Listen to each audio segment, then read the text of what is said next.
Bonjour à toutes et à tous, bienvenue à ce webinaire consacré à la performance énergétique du bâtiment et des bâtiments. Nous aurons aujourd'hui plusieurs intervenants. Alors autant vous prévenir tout de suite, on ne va pas traiter de toutes les problématiques liées à la performance énergétique du bâtiment parce que là il faudrait qu'on y passe plusieurs jours. Donc aujourd'hui on va axer sur certains points.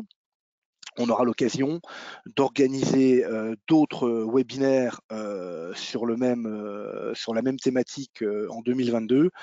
Alors pourquoi on va traiter cette thématique? Vous le savez tous, c'est un peu en lien aussi avec l'arrivée du décret tertiaire. Donc l'objectif étant de pouvoir au fil des mois vous présenter des technologies bien précises qui peuvent amener du plus sur la performance énergétique des bâtiments. Alors aujourd'hui, nous aurons l'honneur d'entendre l'entreprise Energis qui va nous parler d'efficacité énergétique du bâtiment au niveau général. Ensuite, on vous présentera une solution très technique qui est la solution de l'entreprise Covalba qui va concerner tout ce qui est le rafraîchissement et le confort d'été. Nous aurons aussi le témoignage de monsieur Yves Monnier, responsable QHSE de l'entreprise Sterling, qui va nous partager l'expérience de cette entreprise qui vient d'emménager dans un nouveau hall industriel à Ézingues de 40 000 m². Donc vous verrez, c'est un beau projet de construction. Et on verra d'ailleurs quelle a été la stratégie au égard à la performance énergétique lors de la conception de ce bâtiment. Et on finira par un rapide tour des cofinancements possibles des projets en lien avec la performance énergétique du bâtiment.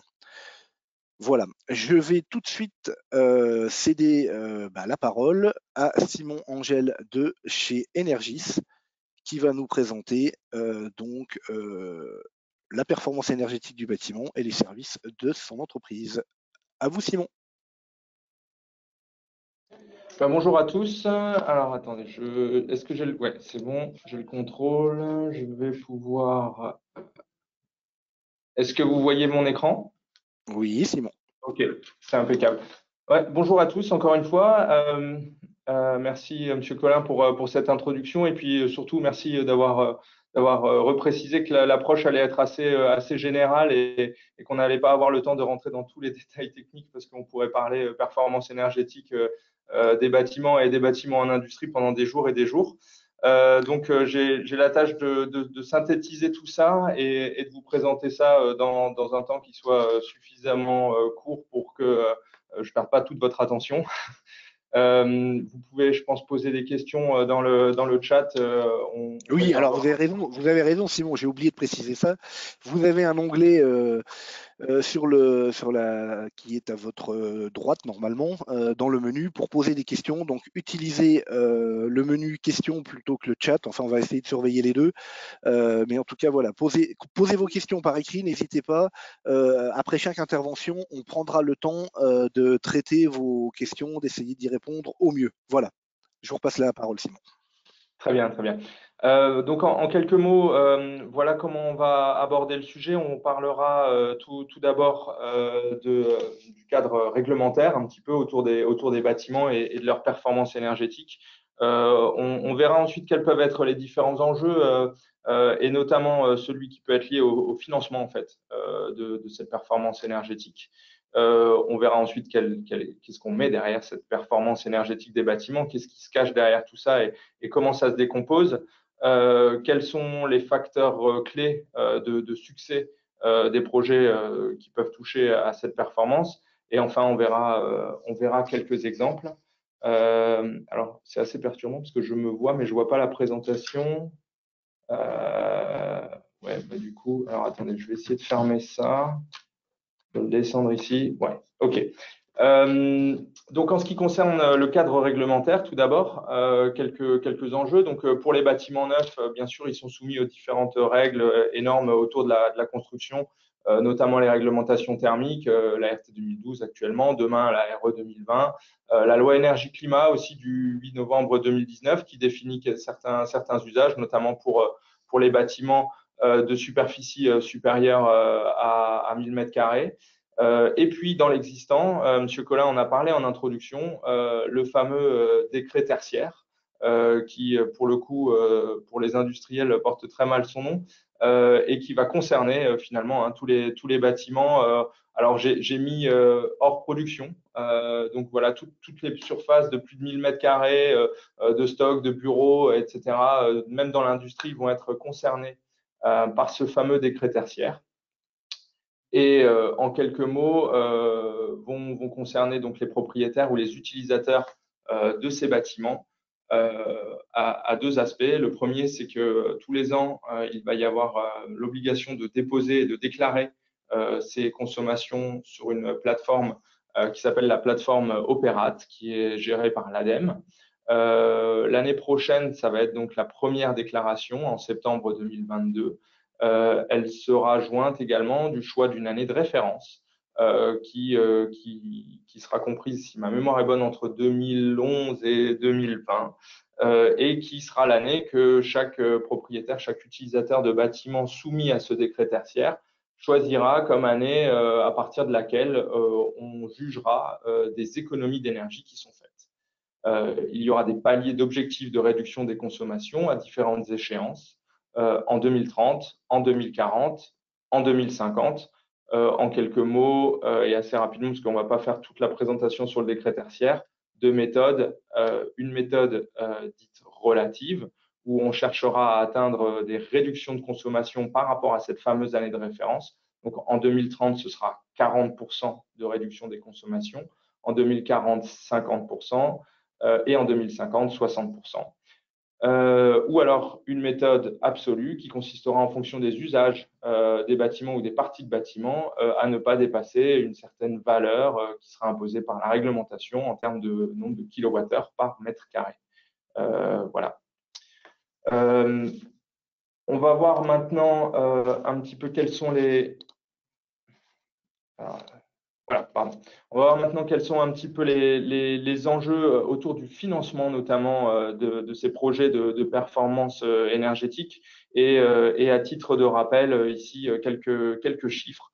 On a une entreprise sur deux, une grande entreprise sur deux, qui dit que le financement est un frein aujourd'hui pour mettre en place différents projets autour de la transition énergétique. Et dans les petites et moyennes entreprises, ce taux monte à plus de 70%.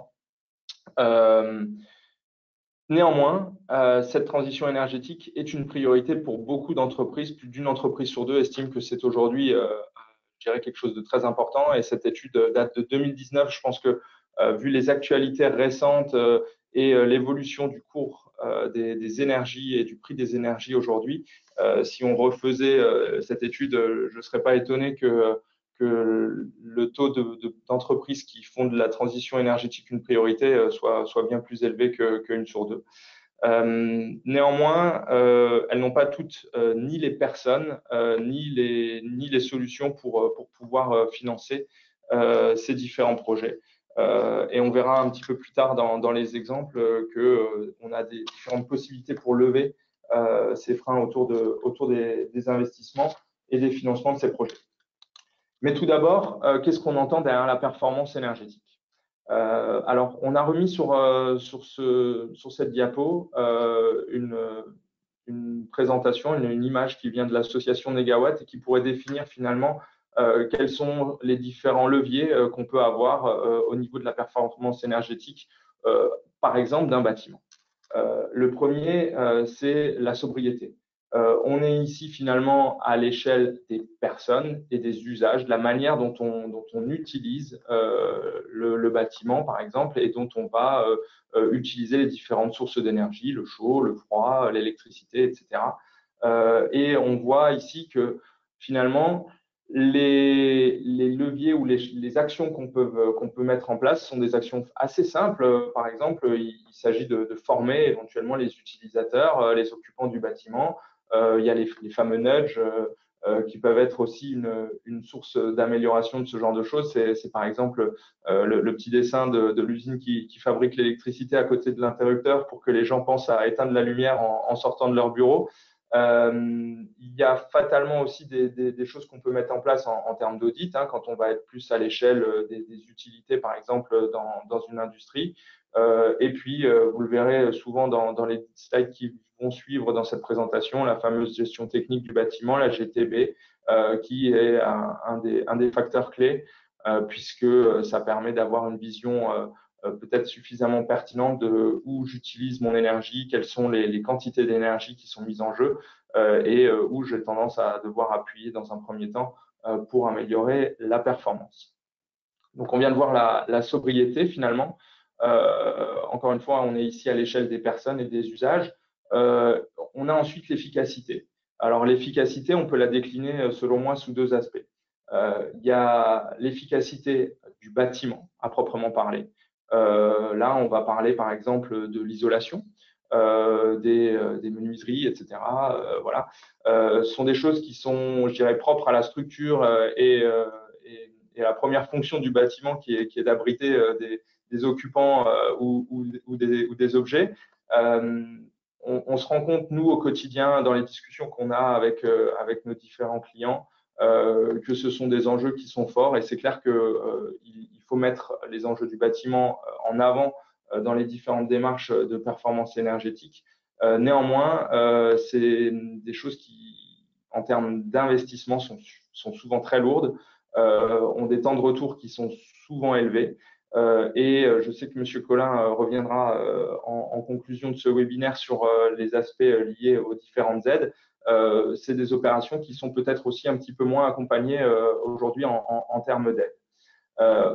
Au-delà du bâtiment, on a également ce qu'on pourrait appeler les équipements techniques du bâtiment. On le trouve ici sur le slide sous l'acronyme CVC pour chauffage, ventilation, climatisation, mais on peut aussi parler d'éclairage, par exemple. Donc finalement, à l'intérieur de mon bâtiment, j'ai des équipements qui produisent, qui utilisent de l'énergie pour une certaine raison. Je vais les améliorer de sorte à ce qu'ils soient plus efficaces ou dans le cas d'un bâtiment neuf, je vais en choisir dès le départ des solutions qui soient efficaces. Le dernier levier, finalement, pour la performance énergétique du bâtiment, ça va être, par exemple, le recours aussi aux énergies renouvelables.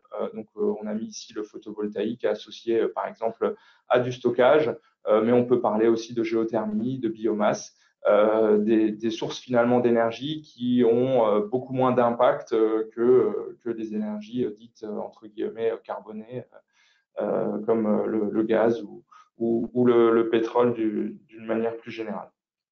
Voilà. Quelques facteurs clés de succès maintenant dans les projets je dirais d'amélioration de la performance énergétique. Au centre, bien sûr, l'ingénierie technique, le choix des solutions, l'intégration, comment est-ce qu'on va déployer les choses sur le terrain, comment est-ce qu'on sensibilise aussi, je dirais, les utilisateurs, la bonne compréhension finalement d'où j'utilise l'énergie et comment est-ce que je vais pouvoir améliorer une situation de départ. Et pour répondre un petit peu à la slide d'avant sur les enjeux, notamment autour du financement, fatalement, on va appuyer cette ingénierie technique sur deux autres ingénieries qu'on a appelées ici administratives et financières.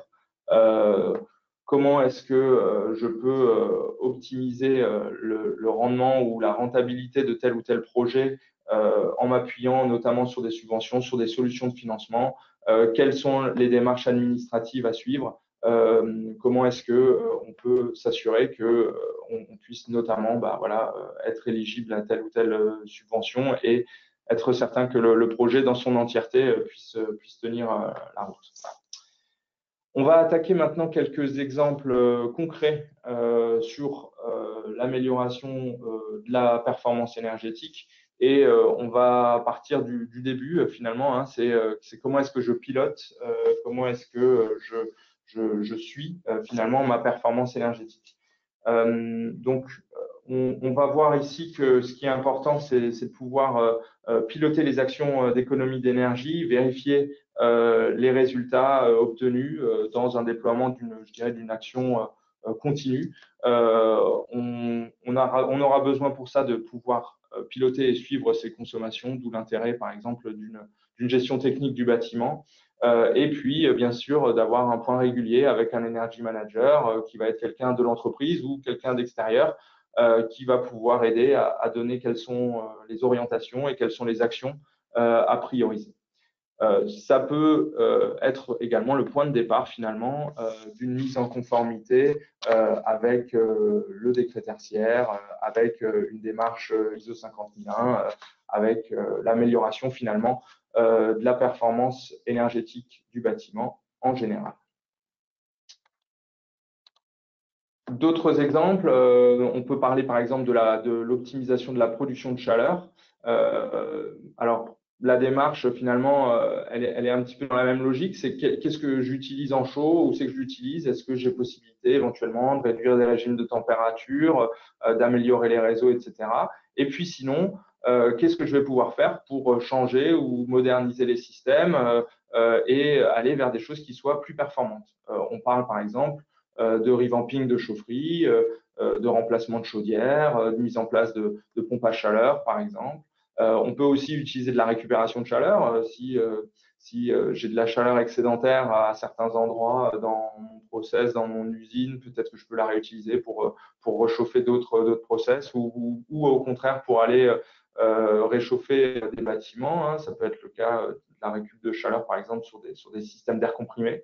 Et puis encore et toujours, cette fameuse gestion technique du bâtiment qui aujourd'hui a vraiment une part importante à jouer dans l'efficacité globale des systèmes parce que voilà, les rendements de chaudière ont évolué depuis qu'on utilise des chaudières, mais on est arrivé un petit peu vers la fin, par exemple. Il y a peu de chances qu'on les augmente encore beaucoup. La manière dont on les pilote, la manière dont on pilote l'installation de manière générale a une part de plus en plus importante dans les consommations d'énergie. Sur ces systèmes d'optimisation de la production de chaud, on peut espérer retrouver 15 à 40% d'économies selon les usages.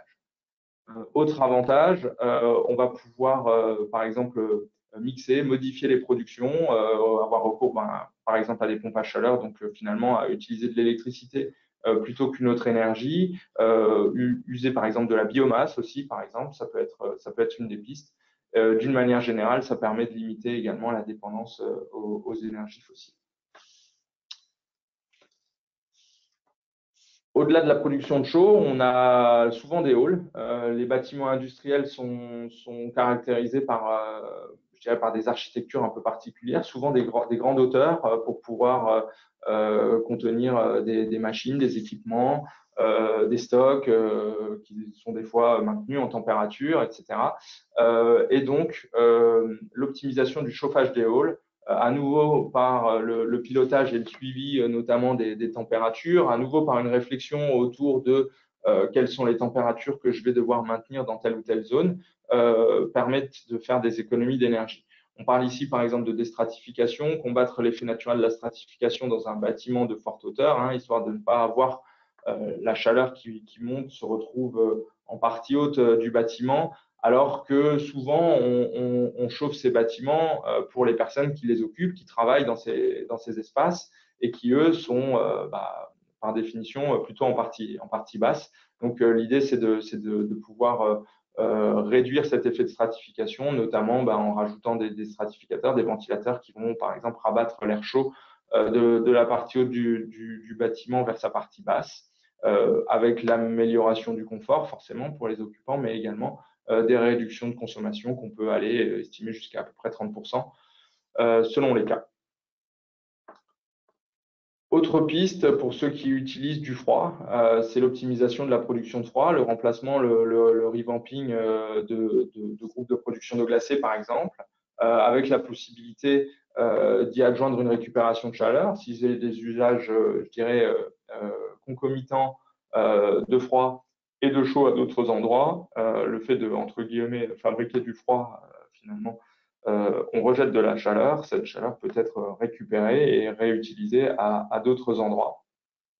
On en vient toujours aussi à ce fameux pilotage des installations au travers d'une GTB, par exemple. Bien évidemment, une réflexion autour des usages et de savoir si je ne peux pas augmenter tel ou tel régime de température. C'est quelque chose d'assez fréquent.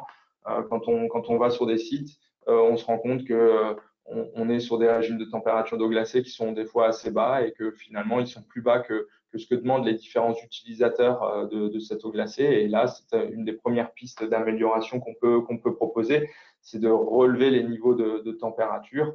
De la même manière que chez vous, baisser la température ambiante de 22 degrés à 21 ou à 20 ou même 19 pour les moins frileux, a un impact direct sur les consommations d'énergie. Un avantage aussi de ces optimisations de production de froid, ça va être le recours maintenant aujourd'hui à des fluides frigo qui ont un plus faible impact environnemental. Quelques cas concrets avec quelques chiffres qu'on voulait vous présenter ce matin. On parle ici du remplacement d'une chaudière gaz, par exemple, par 2 chaudières en cascade, une opération qui avait un prix de 230 000 euros, avec des subventions à hauteur de 77 000 euros. Et surtout avec des économies d'énergie qui sont pas négligeables. On estimait ici à des économies d'énergie tenant compte d'une élévation par contre des prix de maintenance de l'ordre de 78 000 euros par an. Donc finalement un temps de retour qui est de 2 ans sur cette opération, avec la possibilité, je dirais, d'optimiser ce temps de retour, même si 2 ans c'est très très court, avec par exemple un leasing opérationnel sur 5 ans, qui fait que finalement dès la première année on peut bénéficier d'une récupération financière de ces gains énergétiques. On voit ici le bilan de cette opération et on voit clairement que les économies d'énergie sont plus élevées finalement que les annuités qu'on va mettre dans le leasing sur les 5 premières années. Et donc que dès le départ, on a un bilan financier qui est positif sur une opération de ce type-là. Un autre cas concret, une récupération de chaleur sur des fumées, avec un coût de 655 000 euros là, dans ce cas de figure. Une subvention qui était de l'ordre de 200 000 euros, un temps de retour brut de 3 ans avec des économies d'énergie qui étaient estimées aux alentours de 175 000 euros. De la même manière, ici, on peut, via un leasing, par exemple, améliorer je dirais, la rentabilité financière de l'opération et dès la première année, bénéficier de ces économies d'énergie. Dans ce cas précis, on a détaillé le tableau en fait sous 2 aspects ici, enfin le graphique pardon, sous 2 aspects. Celui d'une part d'un investissement qu'on poserait sur la table à l'année 1, et on retrouve ici le temps de retour un petit peu en dessous de 3 ans. Avec celui où, comme pour l'exemple précédent de la chaufferie, on vient appuyer l'investissement autour d'une location et où on voit que dès la première année, on peut bénéficier de ces économies d'énergie.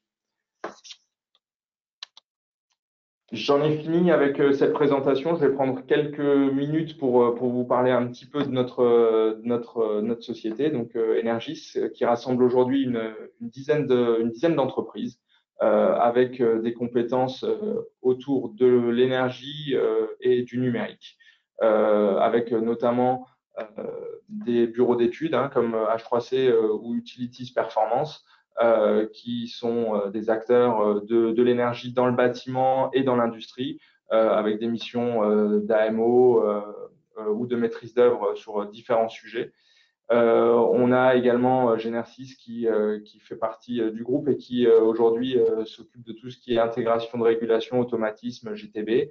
Je ne vais peut-être pas tous les citer. Moi, pour ma part, j'ai la chance de représenter une entité qui s'appelle Energy Solutions et qui vient proposer d'agréger ses compétences autour de l'énergie et du numérique au sein de projets clés en main financés pour nos clients, de sorte à avoir finalement les bénéfices des opérations dont on a pu vous présenter quelques exemples auparavant. Côté numérique, on a différentes entités qui font de l'hébergement de données, mais qui font aussi des objets connectés, qu'on vient solliciter d'ailleurs sur certains projets, notamment pour tout ce qui peut être suivi de la performance, mesure et analyse. Voilà. J'en ai fini avec cette présentation. Je vous remercie pour pour votre attention. Je vais regarder s'il y a quelques questions dans le chat. Alors, on a eu une question sur l'année de référence pour le décret tertiaire, puisque vous avez cité de 2011 à 2020. 20. Ouais, tout à fait, mais je vous avouerai que là, ma mémoire défaille un peu. Je pourrais retrouver Alors, l'information s'il le je peux, faut. je, je Quelqu'un peux, là autour je de la peux, table? je, je peux amener une précision, effectivement, eu égard à la crise sanitaire. Normalement, le législateur écarte l'année 2020, mais je crois qu'il est possible, quand on peut démontrer que l'année 2020 n'a pas eu d'impact, c'est-à-dire que la crise du Covid n'a pas eu d'impact sur son activité, qu'on peut quand même la réintégrer. Voilà. Oui, oui. Bon, après, il y Normal, a fort à parier que beaucoup de gens autour de la table aient une année 2020 où ils ont consommé sûrement moins d'énergie que les autres années. exactement. Donc, c'est pour ça que cette année 2020, normalement, ne rentre pas en ligne de compte. Sachant que voilà, le jeu, si je peux me permettre, enfin, c'est pas le jeu, hein, mais c'est l'objectif, c'est de choisir une année de référence qui soit suffisamment parlante, suffisamment pertinente autour de la consommation d'énergie. Et les projets qui ont été déjà menés entre cette année de référence et maintenant, je dirais, amélioreront de fait la situation de départ, puisqu'elle aura été choisie éventuellement avant tel ou tel projet qui aura déjà enfin, permis de faire telle ou telle économie. Bien, alors si personne n'a d'autres questions à poser, vous pourrez les reposer hein, si ça vous revient courant du webinaire. Hein. On a une question là. On a une question sur les subventions qui ont été. D'où venaient les subventions sur les projets que vous nous avez présentés? Oui, alors sur le projet de la chaufferie, c'était exclusivement du C2E, il me semble. Non, c'est pas il me semble, c'est sûr, c'était exclusivement du certificat d'économie d'énergie. Sur le projet de la récupération de chaleur, je ne vous cache pas qu'il a été mené dans une autre région, je ne le connais pas par cœur. Il y avait du C2E, ça, il me semble, et il y avait autre chose. Je pourrais retrouver. Je suis désolé de pouvoir vous apporter la réponse avec plus de précision, mais je peux retrouver. C'est un sujet pour tout vous dire qui était dans l'aéronautique et donc pas dans le coin. Oui, donc c'est une aide régionale, quoi. Pardon?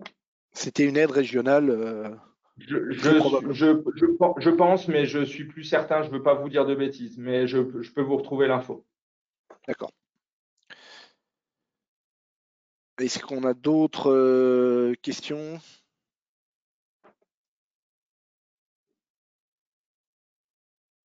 Bah, écoutez, si on a fait le tour, enfin, n'hésitez pas à revenir sur cette présentation. S'il y a des choses qui vous reviennent, on les traitera en fin de présentation. Eh ben, écoutez, je vous propose qu'on passe à l'intervention suivante, hein, celle de l'entreprise Covalba, qui va vous présenter donc une solution technique très concrète pour, je dirais, améliorer son confort d'été. Maxime, je vous passe la parole et la main, et à Alors, Sylvain Fenn, qui je est vais à faire ses une côtés. petite introduction. Donc, je suis indépendant basé à Épinal, donc spécialisé dans les performances énergétiques et économiques des bâtiments. Et mon activité consiste à trouver les entreprises qui proposent les solutions les plus performantes et innovantes dans ce domaine. Mais comme ces acteurs du bâtiment ne sont pas forcément connus partout en France, je suis là pour les mettre en relation avec les collectivités et industries de ma région. Je travaille donc avec différents partenaires, dont Maxime Bourrassin, directeur de Cobalba, qui propose une solution pour rafraîchir les bâtiments en saison chaude et à qui je vais laisser la parole. Oui, bonjour à tous. Alors, est-ce que vous voyez mon écran? Parce que, comme Simon, je ne sais pas si vous êtes en Oui. plein écran sur mon slide, sur ma présentation. Alors, moi, de mon côté, ça va. Donc, a priori, je pense qu'il n'y a pas de souci. Parfait. Dans la Hop, même et ben je configuration que commence. tout à l'heure. Et ben parfait. Donc nous, on va parler du confort été, qui est une problématique qui est de plus en plus récurrente, et notamment dans la région Grand Est, et comment on peut agir sur son rafraîchissement.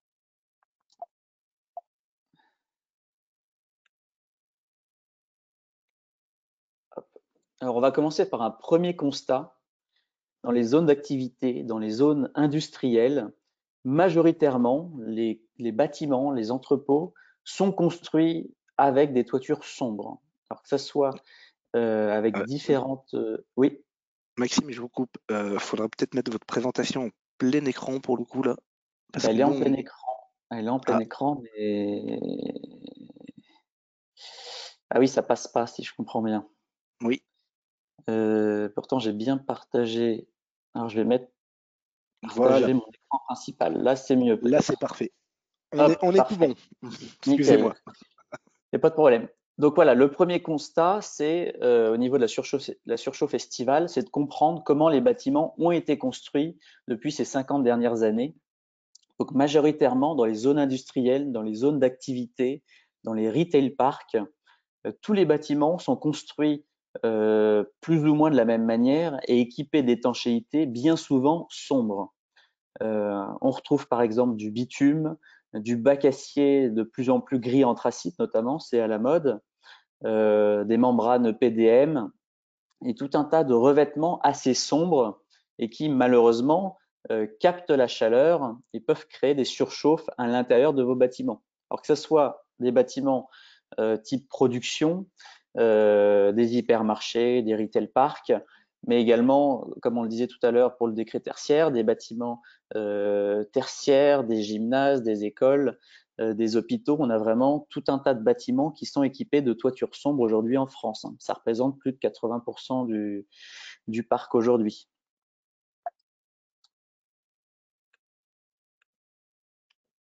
Et donc, vous le voyez sur cette slide. Donc ça, c'est une toiture, notamment dans le Grand Est, du côté d'Épinal. Eh bien, en plein été, quand il fait à partir de 25 degrés déjà, une toiture sombre peut monter à 75 degrés. Et dès qu'on va aller sur des épisodes caniculaires à plus de 35 degrés, on a remarqué que ces toitures peuvent monter à 85 voire 90 degrés. Donc en gros de midi jusqu'à 17-18 heures. Et ce qui fait que ces calories sur la couche externe de la toiture vont se transmettre suivant la hauteur du bâtiment et suivant l'isolation du bâtiment à l'intérieur des bâtiments. Et ce phénomène en fait se crée sous le rayonnement solaire. Donc qu'il fasse du soleil ou qu'il y ait des nuages, on a toujours un rayonnement solaire qui vient frapper les matériaux. Donc ici, une toiture sombre. Et ce rayonnement solaire, donc composé notamment d'infrarouge et d'UV, au contact de l'étanchéité existante, va s'échauffer et va comme ça créer des calories. Donc l'idée, c'est que quand on comprend ça, que c'est la toiture qui apporte les calories donc sur les périodes les plus chaudes de l'été dans l'atelier, on comprend que c'est ici qu'il faut agir. Alors bien souvent, en palliatif, on installe des climatisations au lieu d'améliorer l'isolation thermique. Et c'est vrai que c'est en agissant directement sur le problème, avant même qu'il rentre dans le bâtiment, qu'on va avoir des résultats assez intéressants pour améliorer justement ce rafraîchissement et ce confort d'été. Et donc cet inconfort va agir sur va avoir différents impacts, notamment au niveau du bâti, donc de l'étanchéité existante, des impacts au niveau humain et également au niveau de la production. C'est ce que je vais vous expliquer dans les slides suivantes. Donc au niveau du bâti, sous l'effet des UV et de la surchauffe, tout ce qui est membrane, EPDM, enfin les membranes d'étanchéité, vont monter en température en journée, vont se rafraîchir la nuit, vont remonter en température en pleine journée. Donc ça, c'est la dilatation, la rétractation. Donc en fait, on peut monter la nuit, on va descendre par exemple à 20-25 degrés. Et puis dès 10h, 11h, on va monter gentiment en température pour atteindre un pic vers 14h, et notamment entre 75 et 85 degrés. Et ce phénomène de dilatation et de rétractation tous les jours pendant 3-4 mois va entraîner une dégradation assez rapide et prématurée des étanchéités existantes. Donc on peut le voir sur cette photo. Là, c'est une photo d'une membrane bitume qui a à peu près une trentaine d'années. Donc on voit qu'elle a bien vieilli, qu'elle capte les mousses et les lichens. Les lichens viennent également endommager, là on le voit, viennent grignoter les membranes existantes. Et ce phénomène de dilatation, de rétractation crée de la microfissure. Et c'est ce qu'on peut voir là sur le mouvement de ma souris, si vous le voyez. Donc, on a ce premier impact où finalement, les UV viennent et les infrarouges viennent abîmer l'étanchéité existante. Ça, c'est le premier impact au niveau du bâti, avec quelques exemples. Ensuite, et là où c'est plus embêtant, c'est au niveau de l'impact humain. Donc, on a différents impacts, que ce soit le personnel qui travaille dans ces bâtiments, que ce soit les utilisateurs. Donc là, je pense par exemple à des sportifs dans un gymnase ou bien des étudiants dans une école, mais également des consommateurs dans un magasin. On peut avoir différents impacts qui viennent directement impacter vos activités. Donc, par exemple, une baisse de fréquentation des utilisateurs dans certains bâtiments recevant du public, ou bien baisse de fréquentation des consommateurs dans les magasins, j'entends. Ce qui est important aussi de noter, et c'est là qu'on a, nous, finalement, 80% des problématiques de nos chefs d'entreprise, c'est clairement les conditions du personnel.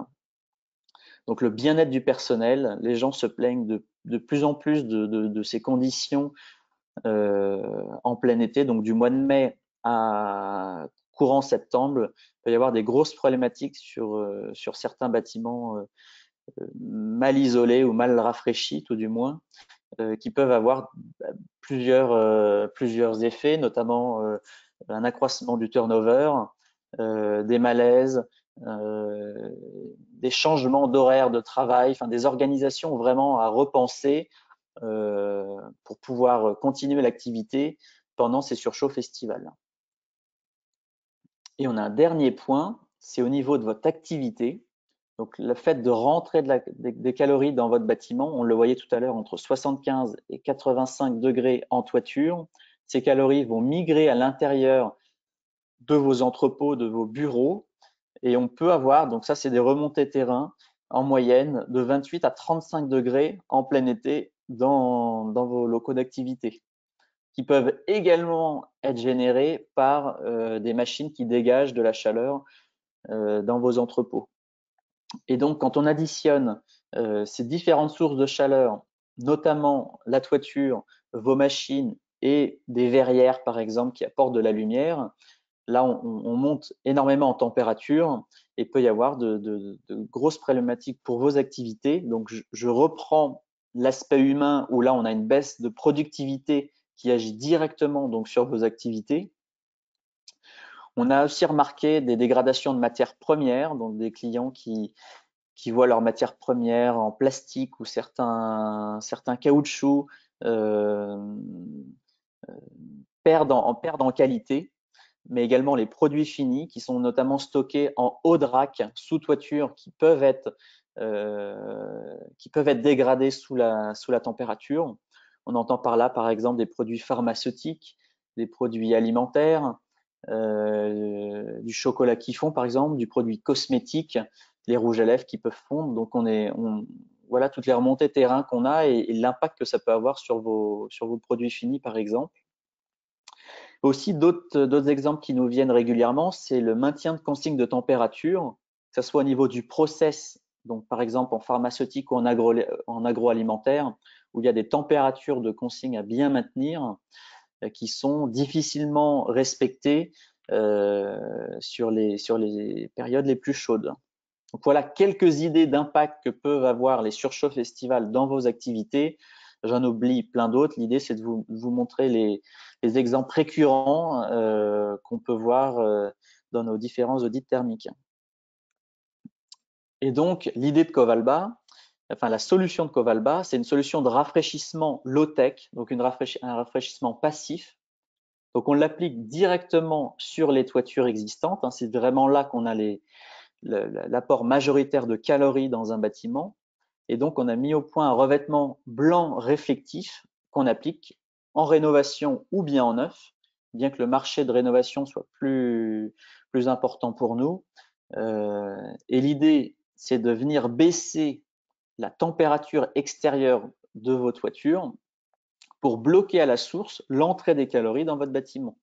Donc, on voit sur la première slide 75 à 85 degrés, par exemple au mois de juin. sur une toiture. Là, l'idée, c'est d'aller diviser par 2 la température externe de la toiture pour la passer de 35 à 40 degrés maximum.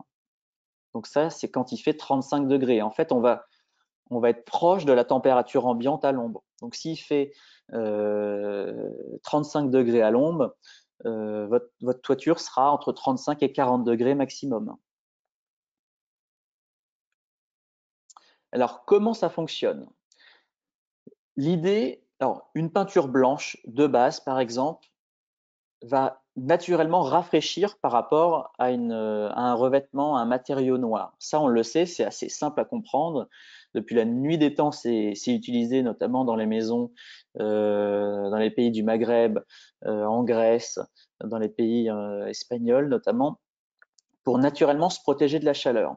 Là, l'idée, c'est d'aller booster une simple couleur blanche en lui ajoutant des pigments réflectifs pour vraiment booster le pouvoir de réflexion solaire et de rafraîchissement des toitures. Parce que c'est vraiment le rayonnement solaire, donc là, il est illustré sur ce schéma-là, qui, lorsqu'il tape un matériau, et notamment un matériau sombre, vient à s'échauffer et donc à monter en température.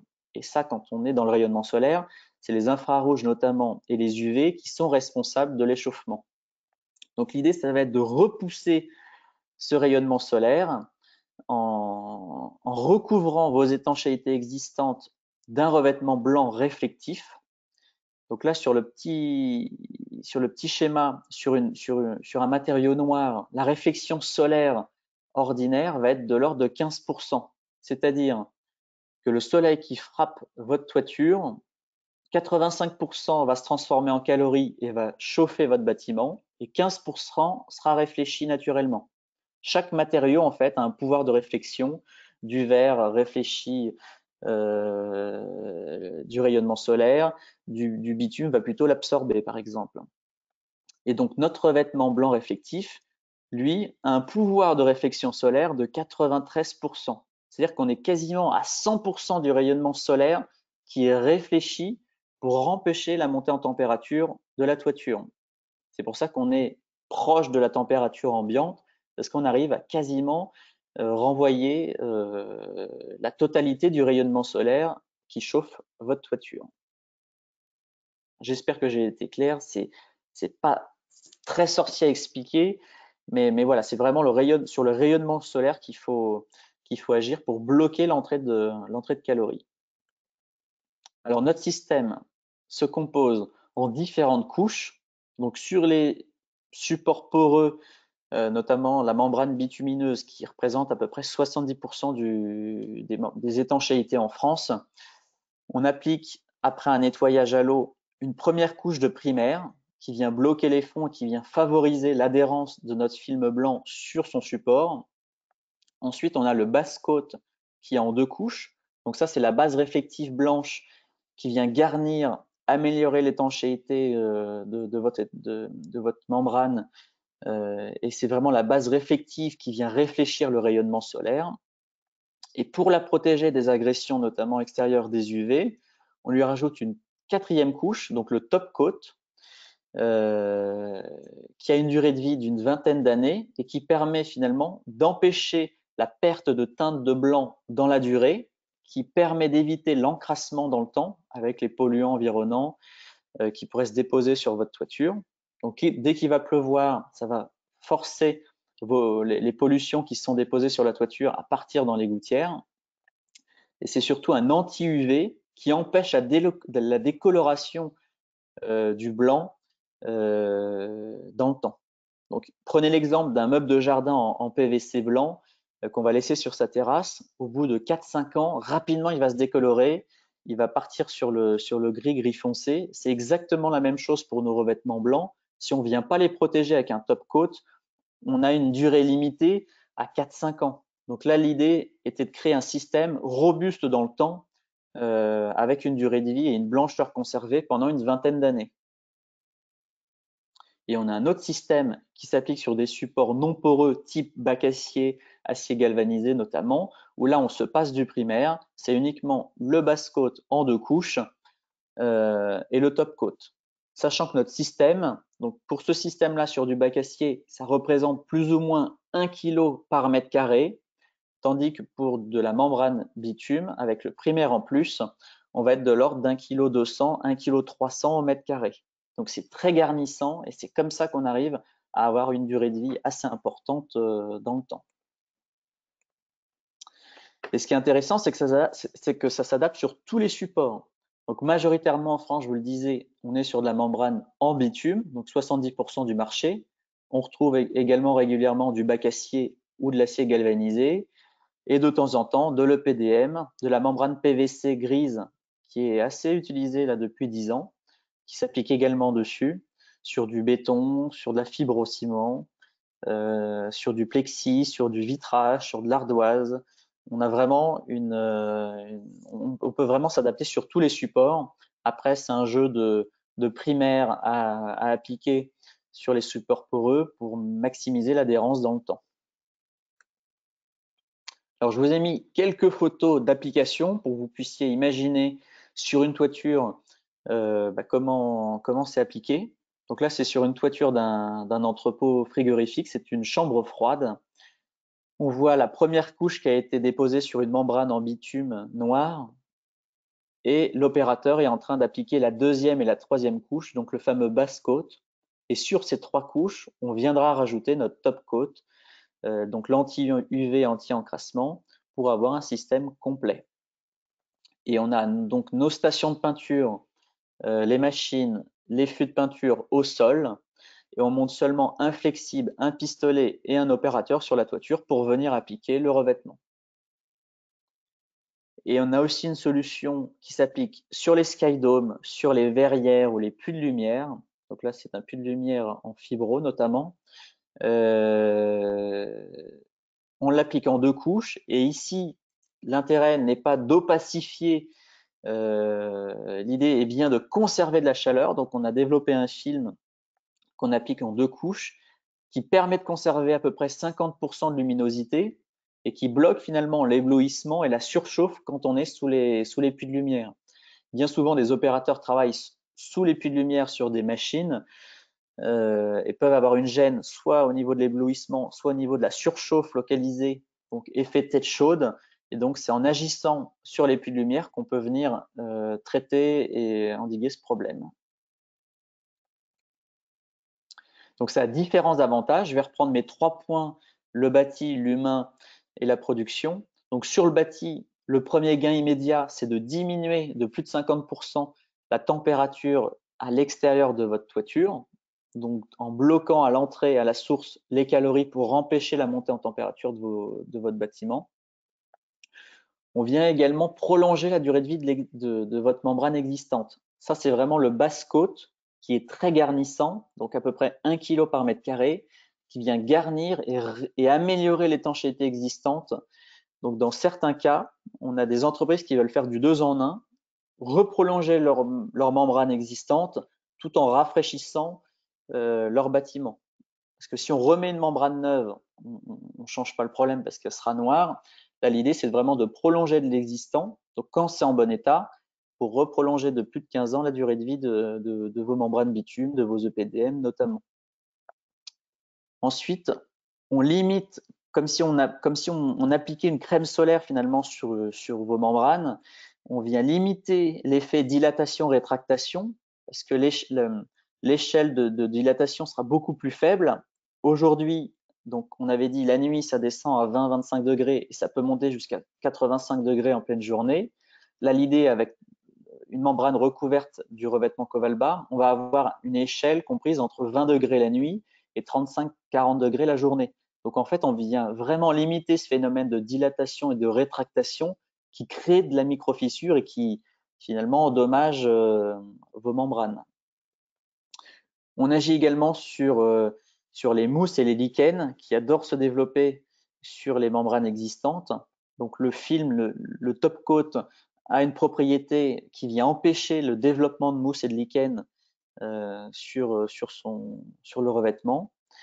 Et pour ceux qui, à l'avenir, ont un projet de récupération d'eau de pluie, ça va être de plus en plus intéressant à mettre en œuvre pour arroser les massifs ou bien pour pour les sanitaires, eh bien, ce revêtement ne contient pas de biocides, donc il est totalement compatible avec la récupération des eaux de pluie.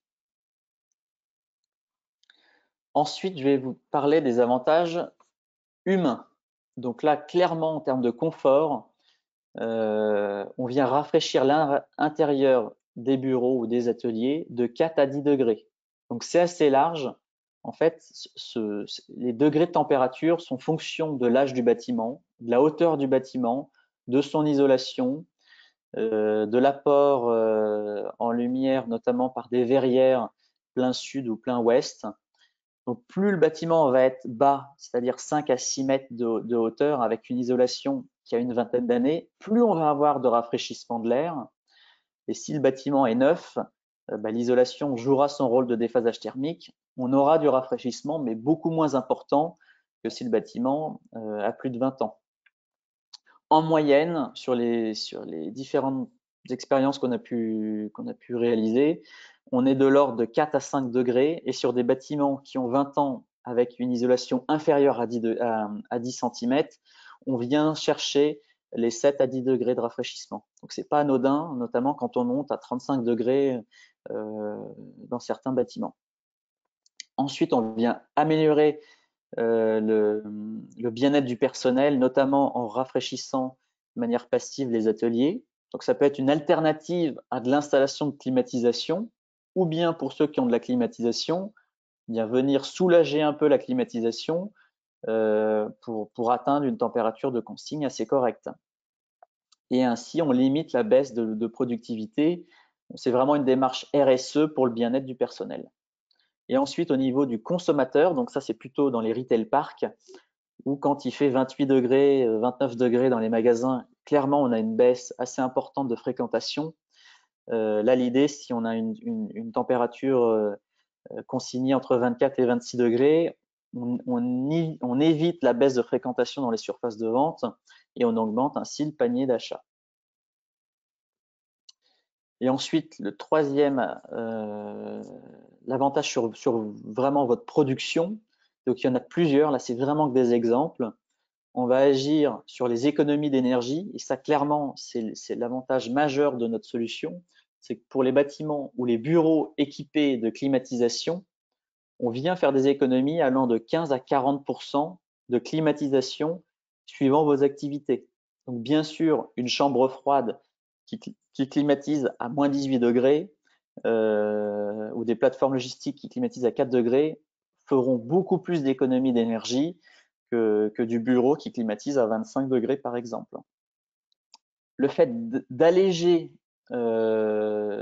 l'utilisation de climatisation pour atteindre vos températures de consigne, on vient éviter aussi la mise en sécurité de vos rooftops et on baisse ainsi le taux de panne, le taux de mise en sécurité qui coûte cher souvent avec des cartes électroniques qui peuvent cramer en plein mois d'août où on n'a pas forcément une réactivité pour l'achat de cartes électroniques, pour le remplacement en fait et la remise en route de vos climatisations. Donc l'idée c'est de soulager les rooftops que vous avez, les condenseurs, pour moins les pousser et pour arriver à maintenir vos températures de consigne. Donc c'est ce que je détaille juste en dessous. Oui, voilà, température de consigne, amélioration du maintien des températures de consigne. Donc ça, c'est dans différents secteurs d'activité, notamment le pharmaceutique et l'agroalimentaire, où là, c'est assez carré. Il peut y avoir même des pénalités si les températures ne sont pas respectées. Donc c'est vraiment ces deux industries, agroalimentaire et pharmaceutique, où on a le plus de demandes pour les températures de consigne notamment. Et ensuite, quelque chose tout simple, donc pour les matières premières et les produits finis, j'en parlais tout à l'heure. Là, l'idée, c'est pour ceux qui ne sont pas équipés de climatisation, c'est de venir rafraîchir naturellement vos bâtiments et surtout la partie, le tiers le plus haut sous toiture pour pouvoir continuer à stocker dans vos racks sous toiture sans avoir une dégradation de vos produits. Donc j'en ai fini pour les quelques avantages de la solution. Ce qui va vous intéresser, ça va être le retour sur investissement de cette solution. Donc je vais vous donner deux exemples. Et clairement, là où on a des ROI très rapides, c'est pour les bâtiments qui consomment de la climatisation. Les bâtiments sans climatisation, le ROI peut être calculé différemment. Ça va plutôt être le prolongement de la durée de vie de l'étanchéité actuelle et le bien-être du personnel, la hausse de la productivité, enfin, empêcher une baisse de la productivité. Et notamment sur des entrepôts frigorifiques qui, eux, sont très consommateurs de climatisation. Donc là, sur un bâtiment en bac acier, façade et toiture, donc sur 2000 m² de surface, donc un bâtiment qui avait une trentaine d'années, avec pour le coup une très mauvaise isolation d'origine d'à peu près 5-6 cm de laine de verre, une température de consigne à 4 degrés, donc eux ils sont dans l'agroalimentaire, investissement en travaux 50 000 €, donc ça c'est le nettoyage de la toiture et l'application du revêtement Covalba sur les 2000 m², donc ce qui fait à peu près 25 € du mètre carré. Économie d'électricité donc sur le post climatisation après travaux, 26 500 € dès la première année. Donc là clairement on a un ROI très rapide et clairement c'est les entrepôts frigorifiques qui vont avoir des ROI très rapides avec cette solution là, c'est moins de 2 ans. Et ensuite j'ai pris un exemple d'un hypermarché qui a des températures de consigne de 24 degrés où là clairement on aura un peu moins d'économie de climatisation, mais c'est assez intéressant tout de même. Donc, c'est dans la région lyonnaise. Surface de vente, donc 6500 m², en bitume, donc 23 ans avec une isolation d'origine, pareil qui a donc 23 ans, 10 cm. Température de consigne 24 degrés. Investissement en travaux, donc 130 000 €, ce qui doit faire plus ou moins une vingtaine d'euros du mètre carré. Économie d'électricité après travaux, donc 24 300 €. Donc ça, c'est clairement sur le poste climatisation. En moyenne, suivant les zones, c'est entre 20-25%, voire 30% d'économie de climatisation sur les hypermarchés climatisés à 24 degrés. Donc ce qui nous fait un ROI en 5 ans. C'est bien des ROI bruts hors aide, parce qu'après on peut avoir, même si c'est assez délicat pour le moment, quelques aides au niveau régional, mais c'est chaque métropole qui peut créer des bouquets d'aides pour la rénovation énergétique. Donc, dans certains cas, il peut y avoir ces solutions qui peuvent rentrer, qui peuvent bénéficier d'aides. Et donc, je voulais vous montrer quelques réalisations. Donc ça, c'est dans le Grand Est à Thon-les-Vosges. Donc c'est Stocklore, une plateforme logistique 3PL qui avait comme problématique un bâtiment existant d'une trentaine d'années avec une membrane d'origine qui commençait à être assez, à comporter, à avoir beaucoup de micro-fissures, à se détériorer, à avoir quelques fuites. Donc là, l'idée a été d'appliquer le revêtement Covalba donc en 4 couches sur la toiture. Et on avait du 2 en 1. L'idée du chef d'entreprise était de prolonger la durée de vie du bâtiment tout en améliorant le confort des préparateurs de commandes de manière passive et sans installer de climatisation. Donc là, on a traité à peu près 11 000 m² avec comme objectif, le bâtiment est assez haut, il doit faire 10-12 mètres de haut, donc à hauteur d'homme, d'obtenir 2 à 3 degrés de rafraîchissement. Ensuite, donc Cotralab, c'est un leader de la protection auditive, donc eux, ils sont installés en Normandie. Donc c'est un bâtiment tertiaire pour le coup sur 2 niveaux. Donc ils avaient comme problématique des salles de réunion, des bureaux inutilisables en plein été car non climatisés, notamment des salles de réunion dans ce coin-là. Donc c'était de la membrane bitume existante et on est venu donc recouvrir, il me semble, 1200 m². Ils ont fait appel également à une société qui a appliqué des films solaires sur les fenêtres en partie sud et ouest. Et donc le premier bilan qu'on peut en tirer, parce que ça a été réalisé au mois de juin, c'est 3 à 4 degrés de rafraîchissement dans certains bureaux. Donc des bureaux qui n'étaient plus utilisés dernièrement et qui ont pu être réutilisés avec cette solution low-tech. Donc là, c'est vraiment l'application d'un film solaire sur les vitres plus la toiture qui a été traitée qui permet d'avoir une solution assez convenable pour le client. Pareil, j'en ai pas parlé tout à l'heure dans les entrepôts. Ce qui peut être intéressant, c'est de coupler une toiture réflective avec un système de refroidissement type free cooling ou rafraîchissement adiabatique, où là, on vient ventiler, apporter de la fraîcheur dans le bâtiment, renouveler l'air finalement, faire sortir l'air chaud, tout en bloquant les calories en toiture. Et c'est le mix de ces deux solutions qui permettent d'améliorer le rafraîchissement dans vos bâtiments. Et une dernière réalisation pour vous donner une idée. Donc là, c'était une chambre froide chez Danone du côté de Lille, dans le nord de la France, où on a traité leur chambre froide et les ateliers process et conditionnement, ainsi que tous les skydomes de l'usine. Ils avaient deux problématiques. Sur la chambre froide climatisée à 4 degrés, c'était de faire des économies de climatisation. Et sur la partie conditionnement et process, l'idée était d'améliorer les conditions de bien-être du personnel. Donc, on a pu le traiter sur du bitume et de l'EPDM. Et on n'a pas encore les retours, parce que ça a été fait au mois de juillet et au mois d'août. Donc, voilà pour les quelques exemples. Eh bien, j'en ai fini. Merci pour votre attention. Alors, je vais voir si vous avez des questions. Merci beaucoup, Maxime. On va vous les poser, les questions, parce qu'il y a des questions. Alors, la première, on nous demande si ce revêtement n'est pas contre-productif dans le Grand Est, vu qu'on passe plus de temps à chauffer nos bâtiments qu'à les refroidir. Alors, ce qu'il faut savoir, et c'est la question qui revient tout le temps, donc elle est assez intéressante, c'est que le soleil est très haut et donc c'est la toiture qui capte le rayonnement solaire en plein été. Mais à l'automne, en hiver et au printemps, le soleil est bas et c'est plutôt les façades sud et ouest qui apportent les calories. Donc pour le coup, c'est intéressant d'avoir des parois vitrées équipées de brise-soleil sur les zones sud pour apporter des calories l'hiver gratuitement dans les bâtiments. Mais ce n'est pas la toiture qui vient empêcher l'entrée de calories, en tout cas l'hiver. Parce que quand il fait 10 degrés, la toiture blanche sera globalement à la même température. Donc, ce n'est pas un frein au rafraîchissement du bâtiment l'hiver, c'est vraiment utile pour le coup du mois d'avril à fin septembre.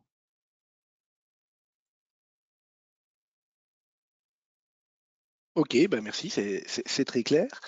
Alors, autre question, c'est la compatibilité avec les panneaux solaires. Qu'est-ce qui se passe si on met des panneaux photovoltaïques sur le toit?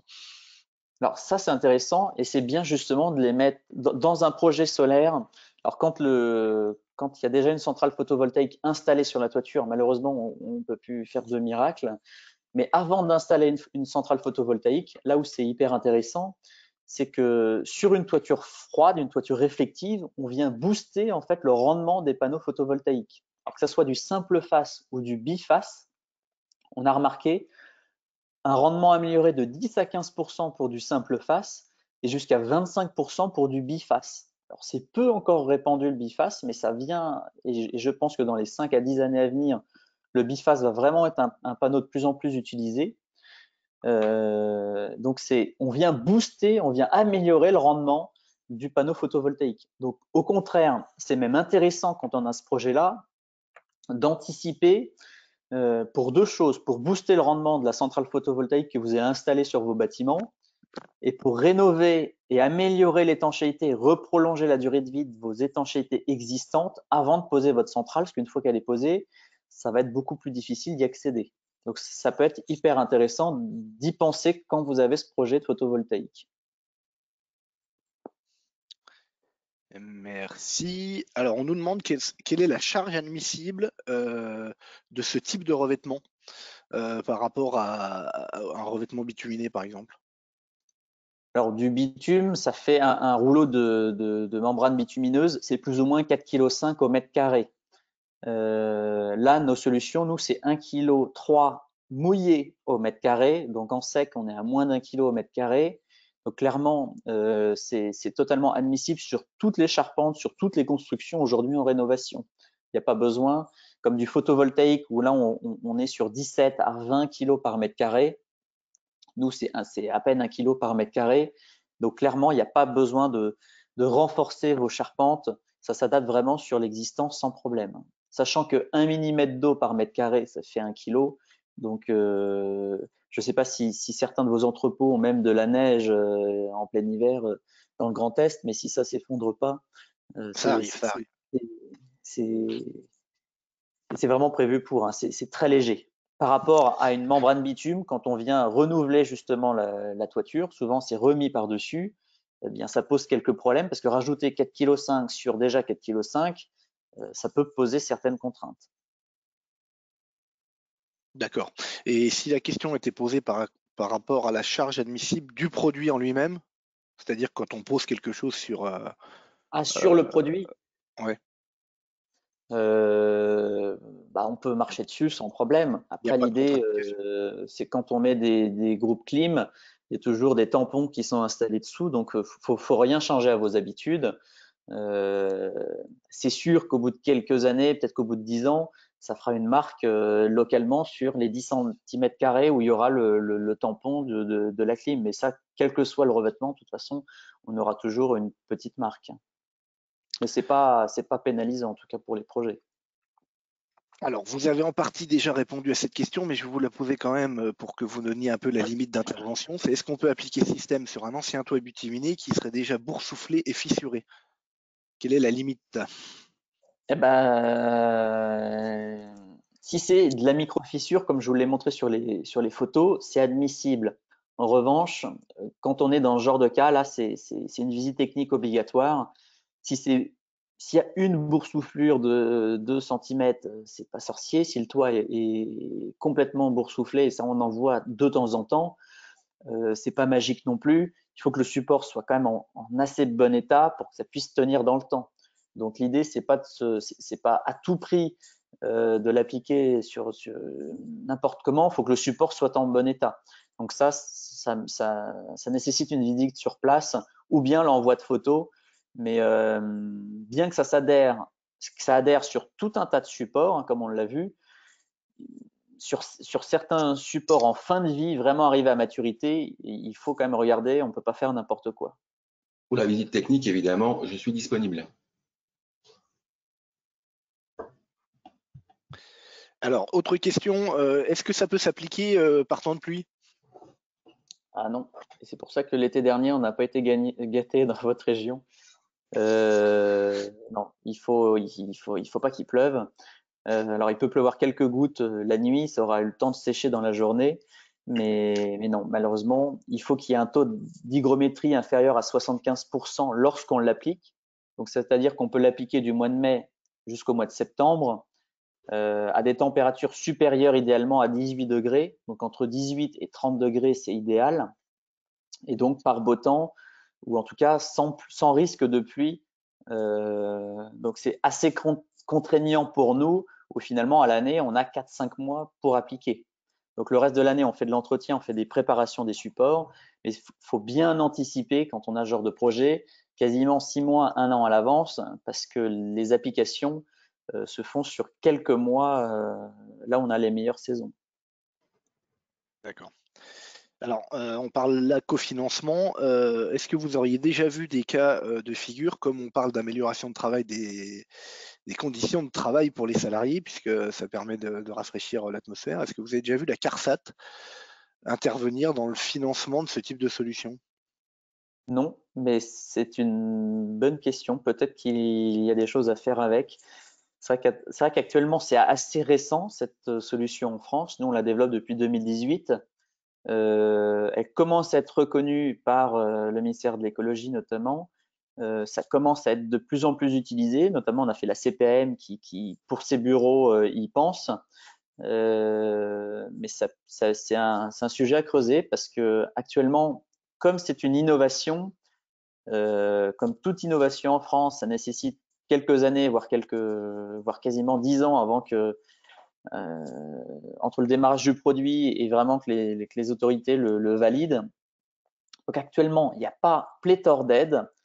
Quelques métropoles, notamment je pense à Grenoble, ont mis en place des subventions, donc c'est lié à la métropole, pour aider les entreprises, les TPE, les PME, dans certains projets de réhabilitation et de l'amélioration de la performance énergétique de l'existant. Donc ça, c'est ce que j'ai rapidement dit, c'est dans certaines métropoles, dans certaines régions il peut y avoir des fonds, des dotations pour améliorer la performance énergétique. Donc, mais c'est un peu du sur-mesure. C'est pour ça qu'il n'y a pas de, aujourd'hui, il n'y a pas de crédit d'impôt, il n'y a pas de subvention dédiée vraiment à cette solution-là. Après, il faut plutôt l'avoir dans un ensemble de travaux et présenter la solution et voir comment elle peut être aidée. Oui, alors on avait parlé lors de la préparation aussi, pas encore de certificat d'économie d'énergie sur cette solution. Alors, oui, voilà, il y a un certificat qui existe, mais il est tellement limité et contraignant qu'au final, ça concerne l'hypermarché qui est chauffé et rafraîchi en pompe à chaleur. Donc, c'est ultra ciblé aujourd'hui. Après, on est sûr qu'à moyen long terme, ça se développera davantage pour les bâtiments tertiaires et puis ceux qui consomment de la climatisation. Aujourd'hui, c'est un premier pas qui a été fait. Mais voilà, c'est très, c'est limité vraiment aux hypermarchés. D'accord. Vous avez aussi évoqué tout à l'heure cette notion de coût. Le coût moyen en mètre carré, bon, ça va dépendre un peu de la Suivant la configuration, hein. difficulté, les accès, le type de support, sur des petites surfaces, on va être de l'ordre de 25 € le mètre carré. Et sur des très grandes, il y a du dégressif, on va tendre vers du 20 € le mètre carré à peu près. Donc partez sur entre 20 et 25 € pour avoir une idée, pour faire vos calculs sur vos bâtiments par exemple. Alors, on a vu beaucoup effectivement d'applications dans les exemples sur des toitures plates. Est-ce qu'on peut les faire sur des toitures non plates? Alors, on peut le faire jusqu'à à peu près 30% de pente. Après, c'est plus en interne qu'on réalise les poses, c'est avec des cordistes. Donc, ça va être du sur-mesure, c'est possible, mais après, faut regarder avec des cordistes comment réaliser l'application, être en sécurité, c'est vraiment notre leitmotiv. On ne prendra pas de travaux où on ne peut pas être en sécurité, donc il faut vraiment regarder le type de support. Bien que ça s'applique sur de la fibro-ciment, aujourd'hui on se refuse en interne de faire des interventions sur la fibro, ou bien il faudrait passer par un partenaire qui sont habilités et formés pour travailler sur des toitures en fibro.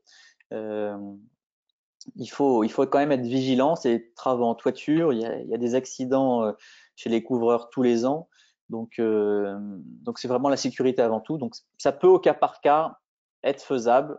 Comme je le disais, 30% de pente plus ou moins en moyenne et travail sur corde. Ok. Alors moi j'avais une petite question à vous poser. Vous avez parlé tout à l'heure de la dernière couche top coat là, qui donne à peu près une durée de vie de 20 ans à votre revêtement. Alors est-ce qu'au bout de 20 ans il suffit juste de remettre le top coat ou il faut repasser complètement toutes les couches? En fait, l'idée c'est que le top coat vient vraiment protéger la base réflective, donc le base coat, des agressions extérieures. Et ça empêche en fait au blanc de perdre en teinte. Donc c'est pour ça qu'on est sur une durée de vie du produit et de la blancheur pendant une vingtaine d'années. Après, l'idée, c'est quand on arrive à maturité, on vient faire un nettoyage, donc à l'eau, nettoyeur haute pression, et on vient regarnir, donc pas besoin d'utiliser de primaire notamment, on vient regarnir avec le base coat plus le top coat, toujours pour protéger le revêtement. Donc c'est pas une solution qu'on vient retirer, c'est vraiment une solution où on vient regarnir suivant le taux d'usure.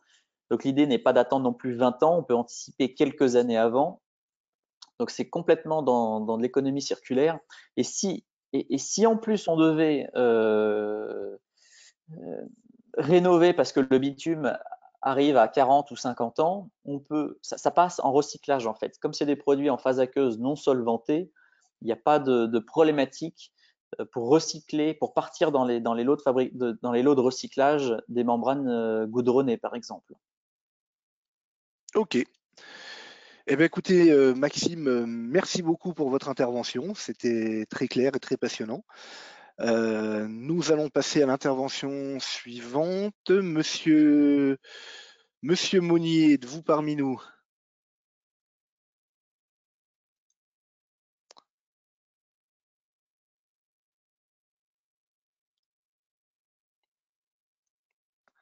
Ah, problème de connexion. Monsieur Monnier, est-ce que vous êtes connecté?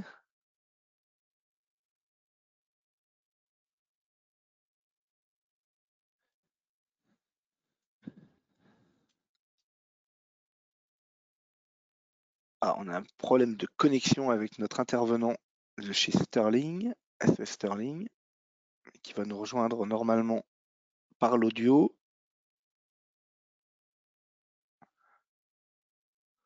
Les joies du direct.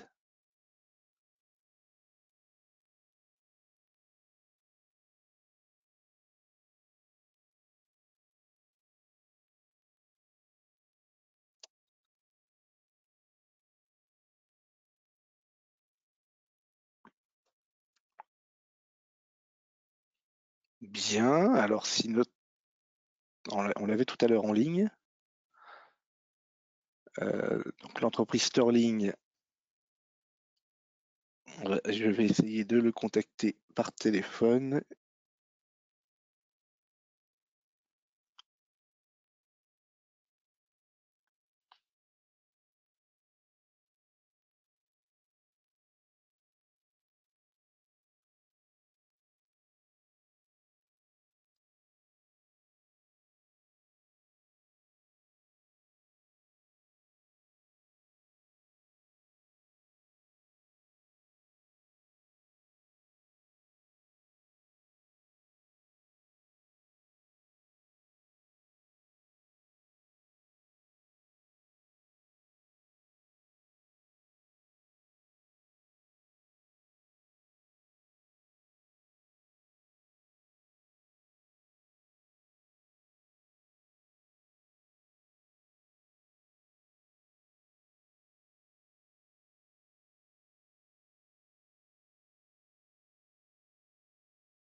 Alors, excusez-nous pour ce contretemps technique. En attendant qu'Olivier résolve le petit souci qu'on a avec l'entreprise Sterling, je vais vous présenter rapidement l'accompagnement de la CCI en matière de développement durable. On fait partie à l'échelle Grand Est. Donc, on a un programme qui s'appelle le programme Noé, qui vous permet d'être accompagné en matière de développement durable, donc sur deux thématiques, l'énergie et l'économie circulaire. On vous enverra ce programme avec tous les documents du webinaire par la suite. Donc, on vous accompagne sur le volet énergétique, sous ce parcours d'accompagnement. Donc, en premier lieu, vous testez. Donc, on a un diag online qui vous permet de vous positionner et de positionner votre niveau de maturité sur l'efficacité énergétique. Et ensuite, on fait des accompagnements qui sont de deux ordres en matière d'efficacité énergétique. Donc, le premier ordre, c'est de l'accompagnement dit technique. Donc, on a trois typologies d'actions. Donc, la première, c'est un diagnostic énergétique. Donc, ça s'appelle la visite énergie. On vient une demi-journée dans votre entreprise, regarder comment vous consommez l'énergie et s'assurer que votre consommation d'énergie est conforme à vos factures, et on vous propose un plan d'action d'amélioration. Donc ça, c'est pour la visite énergie. La deuxième chose, c'est un accompagnement technique quand vous avez un projet. On regarde avec vous si votre projet est bien dimensionné, bien calibré et correspond aux meilleures techniques disponibles. Et la troisième chose, c'est qu'on vous accompagne aussi sur le financement de vos projets. Donc on vous aide à mobiliser les bons dispositifs de subvention quand vous avez un projet d'économie d'énergie. Voilà, le deuxième volet sur lequel on intervient, c'est principalement de l'animation. Donc, on fait de l'animation de territoire à travers des clubs énergie qui sont des clubs d'entreprises intéressés par la question de l'efficacité énergétique. Donc on se réunit 2 fois par an environ sur un site d'un membre du club et au cours de cette journée, de cette demi-journée, pardon, le membre nous présente une solution technique performante et innovante qu'il a mis en place sur son site. Voilà, on fait aussi comme aujourd'hui des webinaires et on organise également tous les ans un gros événement qui s'appelle l'Energy Meeting Grand Est, donc qui cette année est organisé donc le 18 novembre et qui a pour thématique la décarbonation de l'industrie. Donc on vous présentera 10 solutions performantes pour décarboner votre activité. Donc voilà, vous avez le détail de toutes nos prestations qui sont gratuites pour les entreprises dans ce document-là qu'on vous transmettra. Et vous avez aussi un accompagnement à peu près du même type sur le volet économie circulaire avec des accompagnements sur l'économie de la fonctionnalité, les achats durables et l'éco-conception. Donc voilà, Olivier, est-ce que tu... Je reprends la main. Monsieur Monnier, Est-ce que vous êtes parmi nous?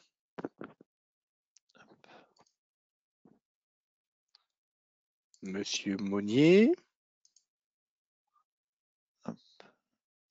Je t'ai rendu la main, Olivier. J'ai toujours un problème de connexion avec Monsieur Monnier, qui nous avait rejoint tout à l'heure, mais qui a, semble-t-il, des difficultés.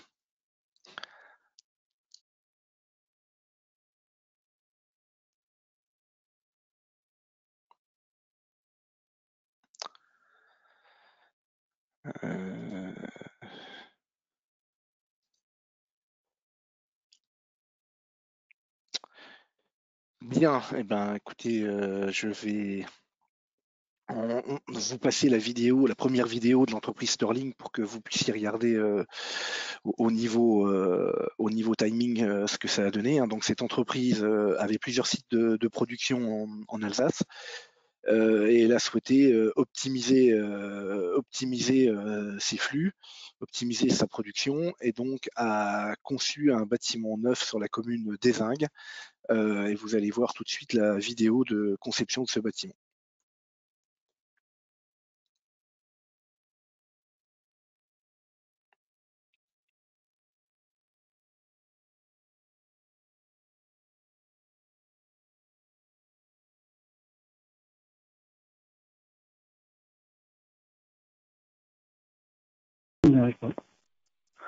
Oui, Monnier.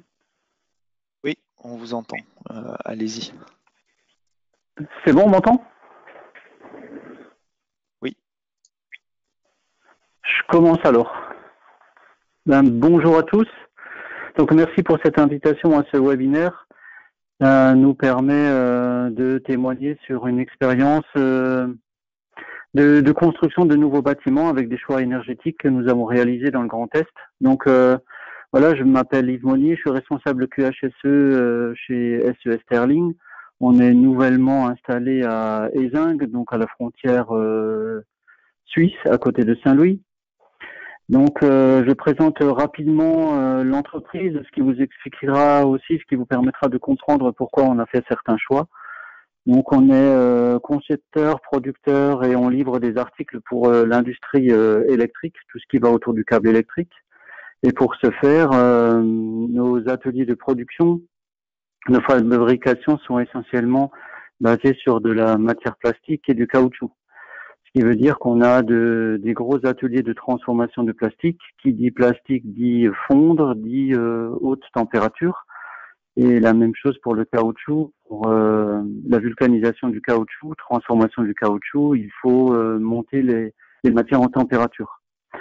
Ce qui va expliquer nos choix à venir qui ont été faits pour le nouveau bâtiment. Donc le projet, en fait, le challenge qu'on s'était mis, c'est que historiquement on est basé sur sur Saint-Louis, donc la ville juste à côté de Ézinc, à 2 kilomètres, mais de l'autre côté de l'autoroute. Et on était historiquement dans des vieux bâtiments achetés au fur et à mesure depuis les années 50 au centre-ville, dans des bâtiments qui étaient énergétiquement pas du tout au point, donc pas d'isolation, pas de ni en toiture ni en façade. On est sur de la vieille construction brique ou moellon, voilà. Donc rien d'optimal, et on commençait à être à l'étroit dans ces bâtiments-là. Et avant de recommencer une rénovation de ces vieux bâtiments et d'investir énormément d'argent dans de l'isolation ou dans de la réfection, le projet il a été mis en parallèle d'un autre projet qui était une nouvelle construction. Donc déplacer nos fabrications dans un seul grand bâtiment et voir comment on pourrait faire des économies en termes énergétiques. Donc on a monté ce projet-là, on a recherché des constructeurs locaux. On était parti sur 5 constructeurs, on s'est arrêté à 3, puis on a fait le choix d'un constructeur qui est tout à côté de chez nous, du côté de Colmar, donc à une 50aine de kilomètres, qui a la particularité de faire des constructions, alors pas en construction métallique et bardage, mais en tout béton. L'architecture, les charpentes sont en béton, les murs sont en béton, le tertiaire est en béton.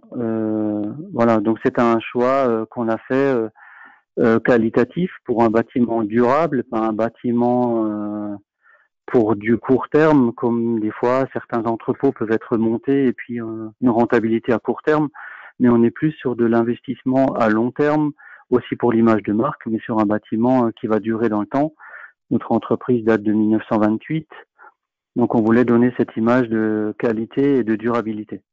Donc on a fait le choix vers ce constructeur-là parce qu'il a du tout béton et il a aussi développé des technologies pour de l'isolation. Alors pour les murs, parce qu'il développe, donc à côté de chez nous, à 50 km, il a son usine de fabrication de panneaux pour le montage des murs, qui sont des panneaux de parois béton avec un isolant entre les deux, donc un gros panneau sandwich en double façade béton, double paroi béton avec isolation. Ça c'est pour toute la partie production et le tertiaire. Donc il développe aussi le constructeur qui est GA, pour les gens qui connaissent, à la Maison Mère à Toulouse, mais une unité de production tout près de chez nous, en Alsace. Donc ils développent aussi dans leur groupe GA des fenêtres isolantes à 3 vitrages, un double vitrage pour de l'isolation thermique et un 3e vitrage qui va reprendre en sandwich un store automatisé qui va permettre de couper le soleil quand on aura de l'éblouissement, enfin de beaucoup de soleil en été ou quand il est rasant en hiver, ce qui nous permet aussi d'économiser dans le rafraîchissement des bureaux. Ensuite, dans leur groupe, ils ont aussi développé des systèmes de chauffage et climatisation de bureaux. Ce sont des groupes autonomes, individuels. Donc, c'est des kits, c'est un seul module. On peut en avoir 1 ou 2 par surface de bureau. Et ils sont complètement indépendants, gérés par une GTB, donc pilotés par une GTB. Mais par contre, en termes de conduction de l'un à l'autre, il n'y a aucune connexion d'un groupe à l'autre. En cas de panne, on remplace un simple groupe complet, on en remet un autre dedans, c'est reparti, et on n'a pas des systèmes en réseau avec une panne de chauffage ou de climatisation sur un palier ou sur des grandes surfaces parce que le tout serait relié. Donc c'est une totale autonomie et piloté par GTB. Donc partant de là, on a encore quelques surfaces bardées, mais celles-là, on les a volontairement voulues parce que c'est des surfaces qui sont plus facilement démontables pour une extension de bâtiment. Donc ça, c'est au niveau de certaines façades de production et façades de stock. Si on veut agrandir le bâtiment, c'est plus facilement démontable que des grosses parois en béton. Donc le projet, en fait, on a 5 usines historiques dans le centre-ville de Saint-Louis. On a construit, imaginé une usine de 40 000 m². Nos besoins étaient de 40 000 m², en regroupant le tertiaire, la production et le stock. Donc on est sur une surface totale de 40 000 m² de toiture. Et au sol, on a 8 500 m² de surface de stock et 5 000 m² de tertiaire, avec en plus un restaurant d'entreprise. Donc tout ça, on a dû le mettre dans un bâtiment et imaginer ensuite des choix au niveau énergétique pour essayer de faire un bâtiment le moins énergivore possible. Donc les constats qui ont été faits, c'est qu'on est transformateur de matières plastiques. Donc on a des gros ateliers d'extrusion, un gros atelier d'extrusion et un atelier d'injection plastique. Et on a aussi, on est fabricant de notre propre caoutchouc et transformateur de caoutchouc, donc en moulage et en extrusion de caoutchouc. Donc pour ces process-là, on est obligé de monter les moules et les machines en température entre 200 et 300 degrés. Alors on imagine un parc machine de 40 ou 50 machines qui montent à 200 degrés, qui tournent en 3/8 du lundi au vendredi. Donc tout ça dégage énormément de calories. Et autrefois, ces calories-là partaient au travers de la toiture et on réchauffait l'air extérieur. Partant de ce constat-là, on s'est demandé qu'est-ce qu'on pouvait faire de ces calories, sachant qu'en hiver, dans le Grand Est, les températures sont souvent froides, avec de la neige et des calories, on en a besoin. Donc on a posé ce postulat au constructeur et de la même façon, les presses de transformation de plastique et de caoutchouc nécessitent des refroidissements des outillages ou des refroidissements des machines. Donc il a fallu aussi imaginer un circuit de refroidissement pour nos process. Partant de ces deux principes de base, on a fait appel en fait à un seul prestataire qui saurait traiter la problématique de chaud, de froid et de ventilation de nos locaux. Donc on est parti sur un prestataire qui aurait le projet complet de chauffage, climatisation, régulation d'air et chauffage de nos refroidissement de nos machines, pardon. Donc l'idée principale, c'était de récupérer toutes les calories de nos presses à injecter, récupérer toutes les calories dégagées par les presses et les extrudeuses et les utiliser pour réchauffer l'air chauffer l'air de nos halls de fabrication. Et donc ça, en fait, on a aujourd'hui un système, donc on est sur 35 000 m² de production et de stock. Et on a aujourd'hui encore qu'une seule petite chaudière gaz pour un appoint en chauffage. Tout le reste est totalement généré par les machines de production que l'on a dans nos différents ateliers. Donc toutes les calories en fait sont récupérées, passent dans des échangeurs en toiture avant que les fumées, ou si c'est des fumées, elles sont extraites. Et sinon, on récupère l'air, tout passe dans des échangeurs, on récupère ces calories et on va réchauffer de nouveau l'air neuf qu'on va insérer dans le système de chauffage. Donc on est en totale autonomie et récupération de chaleur. Ça c'est pour la partie chauffage. Donc là, les bureaux, c'est des pilotages autonomes et la production, on est en récupération de calories de notre process. Pour le refroidissement, il a fallu trouver une autre solution pour ne pas utiliser les grands groupes frigos, sachant qu'on a entre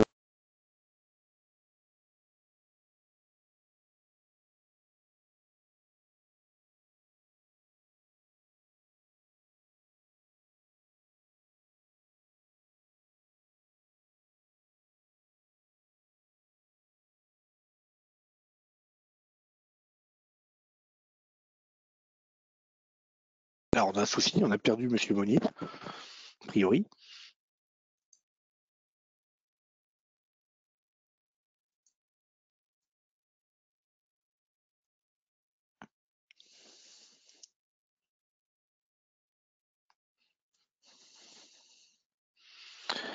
Coupure de ligne. Il n'y a plus de son.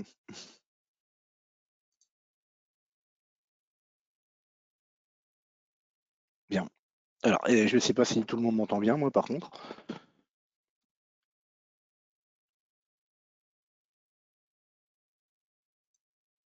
Bon, on t'entend bien, Olivier. On m'entend bien. Bien, alors c'est dommage parce qu'on a perdu Monsieur Monnier et j'aurais bien voulu pouvoir que les gens puissent échanger avec lui. Peut-être Arthur essayer de le joindre pendant que je vais parler un peu des aides pour qu'il puisse terminer son intervention. Donc vous avez vu à travers le témoignage de Monsieur Monnier un beau projet, un beau projet bâtiment avec des solutions effectivement dès la conception du bâtiment. Je crois que ça c'est très important parce qu'on se rend compte aujourd'hui de la complexité des possibilités de rénovation des bâtiments. Quand il faut rénover un bâtiment industriel qui est une vraie passoire énergétique, ça coûte très très cher. Voilà. Et donc aujourd'hui, quand vous concevez un bâtiment, intégrez tout de suite la performance énergétique, parce que c'est des choses qu'on fait malheureusement qu'une fois.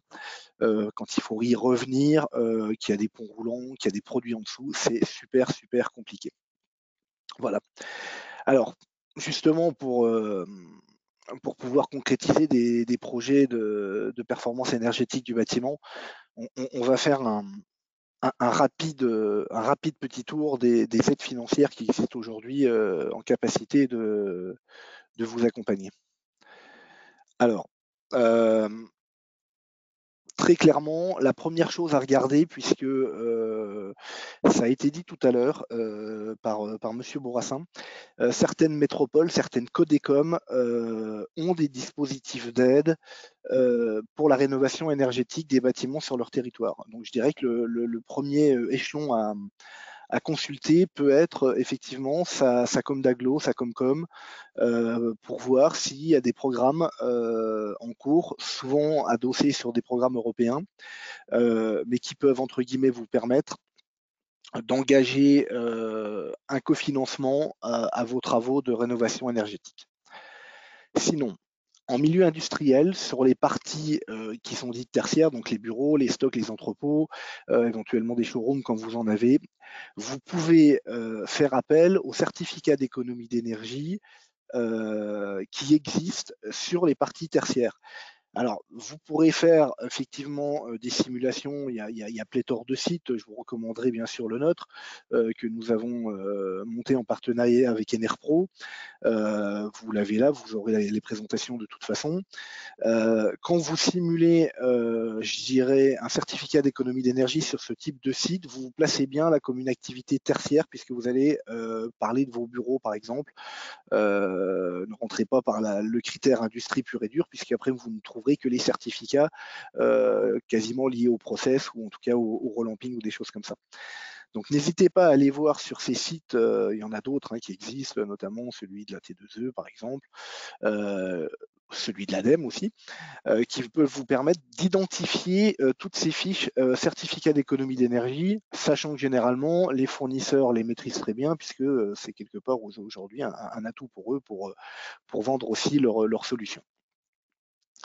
Donc les certificats d'économie d'énergie, une source à ne surtout pas négliger. Quand vous êtes une TPE, PME, que vous faites de la rénovation, là encore sur les parties tertiaires de votre entreprise, il y a jusqu'au 31 décembre de cette année en vigueur un crédit d'impôt rénovation énergétique, crédit d'impôt TPE-PME, donc qui va vous permettre de venir effacer une partie de l'impôt sur les sociétés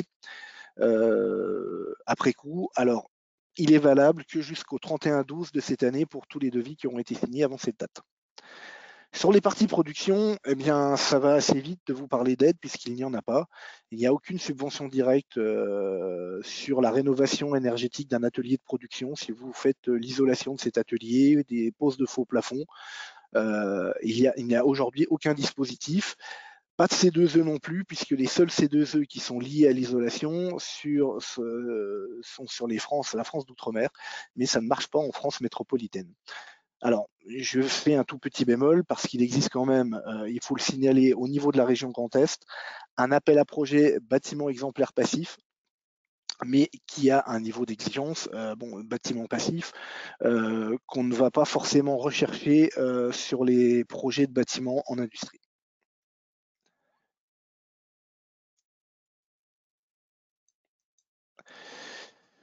Autre dispositif auquel il faut penser quand on a des projets en efficacité énergétique, c'est de solliciter BPI-France qui a plusieurs outils à sa disposition. Je pense notamment au Prévert ADEME, Prêt Environnement. En tout cas, il y a des outils qui vont venir, entre guillemets, s'additionner à des concours bancaires. Donc, n'hésitez pas à contacter vos contacts chez BPI France lorsque vous avez des projets en efficacité énergétique, y compris sur la performance énergétique et les utilités liées au bâtiment. Nous restons en attente actuellement du programme FEDER sur la région Grand Est. L'ancien programme prévoyait quelques possibilités d'intervention sur la rénovation énergétique des bâtiments. Alors, on espère que le prochain programme nous réserve de belles surprises de ce côté-là, parce que nous constatons sur le terrain aujourd'hui qu'il y a de plus en plus de demandes d'entreprises industrielles ou de transformation qui souhaitent agir sur la qualité de l'enveloppe de leurs ateliers, notamment pour des problèmes de réduction des consommations liées au chauffage de ces ateliers.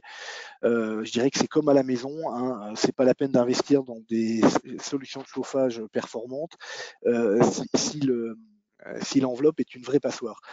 Dans tous les cas, vous l'aurez compris, il est toujours utile de travailler sur l'isolation. Et il faut accepter dans l'industrie que les temps de retour sur investissement quand on touche au bâti ne sont pas ceux qu'on a l'habitude d'utiliser quand on demande aujourd'hui des temps de retour sur investissement de 3 à la rigueur 5 ans sur du process.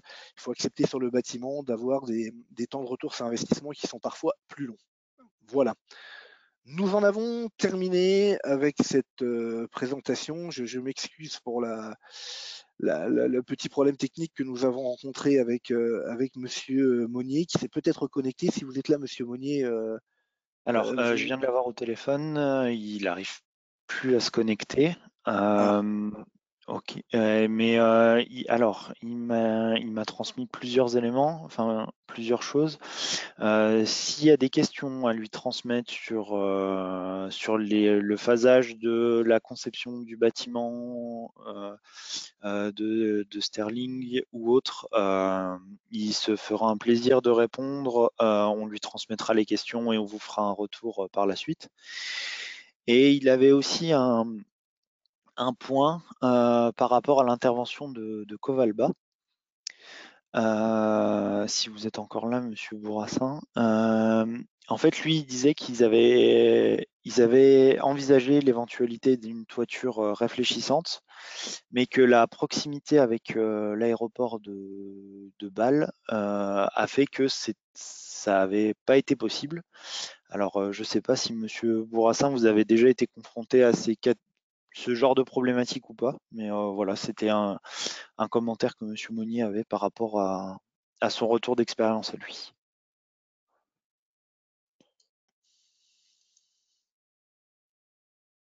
Vous avez le son qui est coupé. Allez-y, Maxime.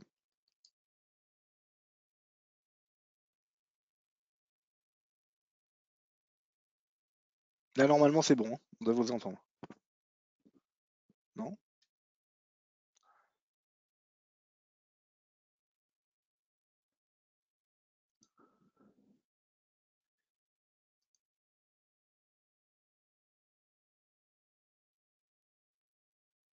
Décidément, on a un souci de...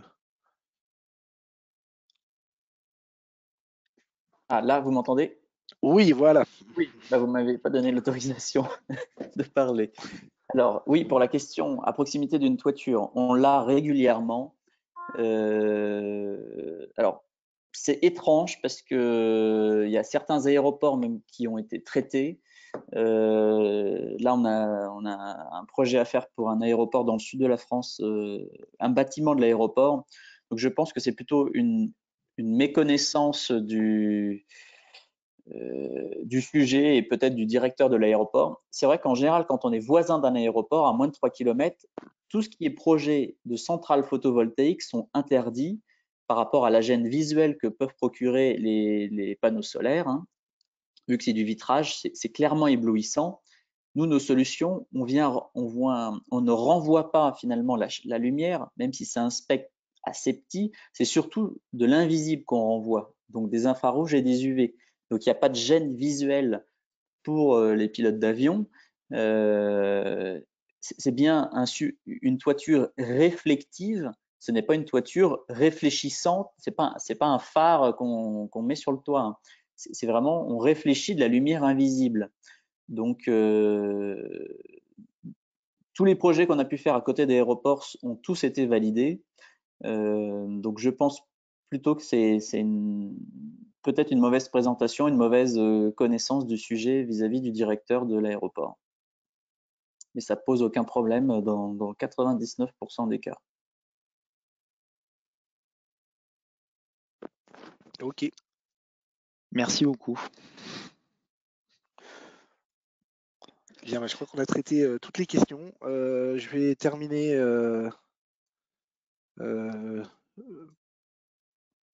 par l'agenda.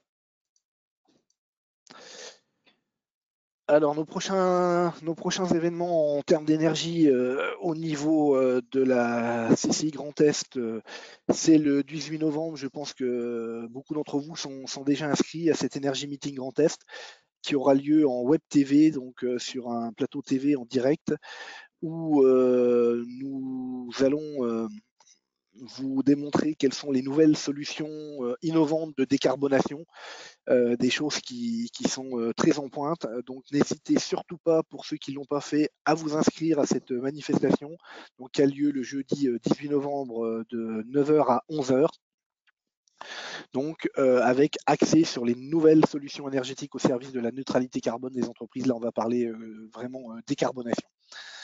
Prochain webinaire technique le 14 décembre, où là, on va axer notre présentation sur la présentation des GTB, donc gestion technique de bâtiment, pour justement vous expliquer l'importance des data au service de la performance énergétique. Je vous invite aussi à consulter l'ensemble de notre agenda sur le site grandest.cci.fr. Nos collègues de l'économie circulaire ont également planifié de nombreux webinaires, dont un sur la fin des plastiques à usage unique qui aura lieu au mois d'octobre, le 28 si je ne m'abuse. Donc n'hésitez pas à aller vous inscrire pour ceux qui sont concernés par l'utilisation des plastiques. Voilà, merci encore à toutes et à tous d'avoir participé à ce webinaire. Je remercie bien sûr l'ensemble de nos intervenants. C'était vraiment un plaisir de partager ce moment avec vous. Je vais rappeler Monsieur Monnier pour le remercier aussi de son témoignage, même si on n'a pas pu l'avoir jusqu'au bout. Ça, c'est les joies des petits problèmes techniques. Merci à toutes et à tous. On vous souhaite une excellente journée et à très bientôt pour d'autres événements avec la CCI Grand Est. Au revoir.